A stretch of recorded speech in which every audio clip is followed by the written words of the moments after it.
Assalamualaikum warahmatullahi wabarakatuh. Perkenalkan, saya Diki Surya Irawan dari Program Studi Pendidikan Guru Sekolah Dasar Universitas Muhammadiyah Tasikmalaya. Nah, di sini saya akan sedikit menjelaskan mengenai kewajiban menuntut ilmu dan mengamalkannya. Di sini ada beberapa poin. Yang pertama, perintah menuntut ilmu atau sumber kewajiban menuntut ilmu. Nah, di dalam Islam, menuntut ilmu itu adalah suatu kewajiban yang harus dilakukan oleh umat Islamnya itu sendiri. Bahkan di dalam Al-Quran dan Al-Hadis pun ada ayat-ayat yang mengatakan bahwa menuntut ilmu adalah kewajiban. Nah, di sini berdasarkan surat Al-Mujadilah ayat 11 dijelaskan bahwa menuntut ilmu itu adalah perintah langsung dari Allah Subhanahu wa taala. Karena orang yang menuntut ilmu itu akan diangkat derajatnya oleh Allah beberapa derajat. Sedangkan dalam surat At-Taubah ayat 122 diwajibkan untuk menuntut ilmu agama, dan kedudukan orang yang menuntut ilmu itu harus mampu menjadi pengingat bagi orang yang tidak mengetahui masalah. Yang tidak mengetahui masalah agama serta mampu menjaga diri dari hal-hal yang bisa menjerumuskan ke dalam lembah kenistaan. Dengan demikian, ilmu menempati posisi yang sangat penting dalam Islam. Penekanan pada ilmu dalam Islam sangat jelas terlihat di dalam Al-Quran dan Sunnah Nabi Sallallahu Alaihi Wasallam. Dalam surat lain yang menyebutkan bahwa menuntut ilmu itu wajib, di antaranya yaitu surat Al-Alaq ayat 1 sampai 5 yang berbunyi, A'udzubillahi minasyaitonirrajim, bismillahirrahmanirrahim. Iqra bismi rabbikal ladzi khalaq, khalaqal insana min 'alaq, iqra wa rabbukal akramul ladzi 'allama bil qalam, 'allamal insana ma lam ya'lam. Yang artinya, bacalah dengan menyebut nama Tuhanmu yang menciptakan dan telah menciptakan manusia dari segumpal darah. Bacalah, dan Tuhanmu yang maha pemurah yang mengejar manusia dengan perantaran kalam. Dia mengajar kepada manusia apa yang tidak diketahuinya.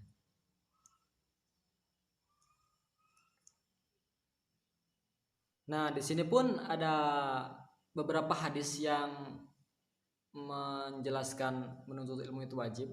Yang pertama, tolabul ilmi faridotun ala kulli muslimin wal muslimah, yang artinya mencari ilmu itu adalah wajib bagi setiap muslim laki-laki maupun muslim perempuan. Nah, menuntut ilmu itu wajib bagi muslim maupun muslimah karena ilmu adalah kunci dari segala kebaikan. Ilmu merupakan sarana untuk menunaikan apa yang Allah wajibkan kepada manusia. Dengan ilmu kita beribadah kepada Allah, dengan ilmu kita tunaikan hak Allah, dan dengan ilmu pula kita tegakkan agama Allah. Kebutuhan ilmu lebih besar dibandingkan kebutuhan makanan dan minum, karena kelestarian urusan agama dan dunia bergantung pada ilmu. Maka carilah ilmu kemanapun Anda mencarinya. Nah, kemudian poin kedua, keutamaan orang menuntut ilmu. Nah, ilmu adalah merupakan suatu faidah dan kemuliaan yang diberikan Allah Subhanahu wa taala kepada siapa saja yang Dia kehendaki. Orang yang telah diberi ilmu oleh Allah sesungguhnya adalah telah mendapatkan suatu anugerah yang sangat besar dari ilmunya itu. Karena dengan ilmunya dia dapat mengetahui dan memahami makna dari hidup ini secara benar dan hakiki. Sehingga menuntut ilmu adalah suatu keniscayaan bagi manusia. Terdapat banyak dalil baik sumber dari Al-Quran maupun As-Sunnah Rasulullah SAW terkait keutamaan orang yang menuntut ilmu dan orang yang berilmu. Nah, berikut di sini ada beberapa ayat yang menunjukkan keutamaan bagi orang yang menuntut ilmu. Yang pertama ada surat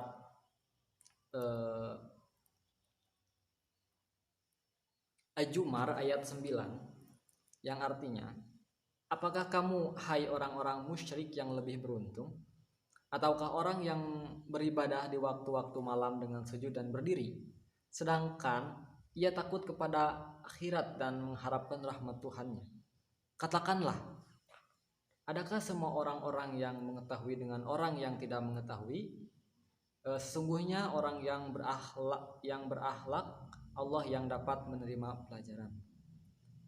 Nah, ayat ini membandingkan antara orang yang taat kepada Allah, yaitu orang yang mengenal Allah, mengenal syariatnya dan mengenal pembalasannya serta mengenal rahasia dan hikmah-hikmahnya, dengan orang yang berpaling dari Allah dan mengikuti hawa nafsunya.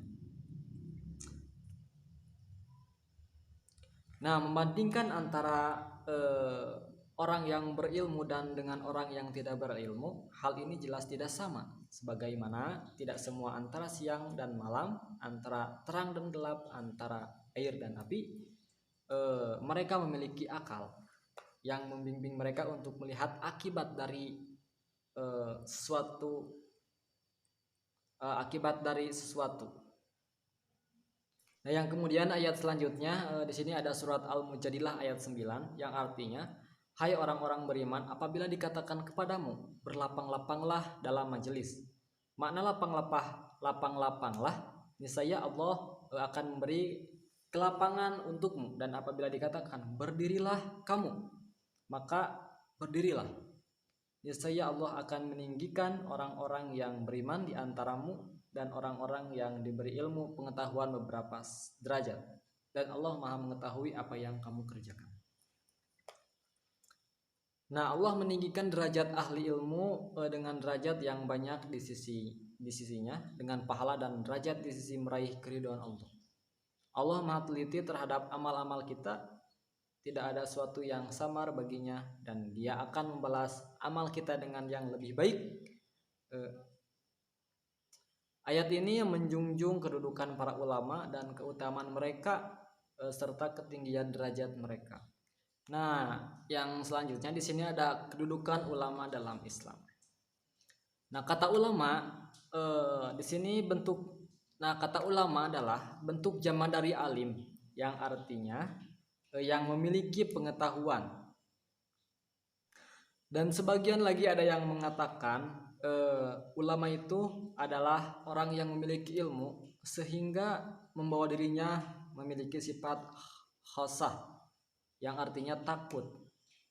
Takut di sini yaitu takut hanya kepada Allah Subhanahu wa taala. Nah, Allah Subhanahu wa taala telah mengangkat dan menempatkan ulama, yaitu orang-orang yang berilmu, berada pada tempat dan kedudukan yang tinggi dan memiliki nilai yang berharga. Sebagaimana firman Allah dalam beberapa ayat,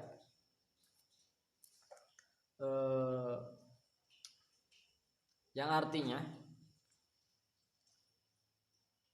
ingatlah ketika Tuhanmu berfirman kepada para malaikat, sesungguhnya aku hendak menjadikan seorang khalifah di muka bumi.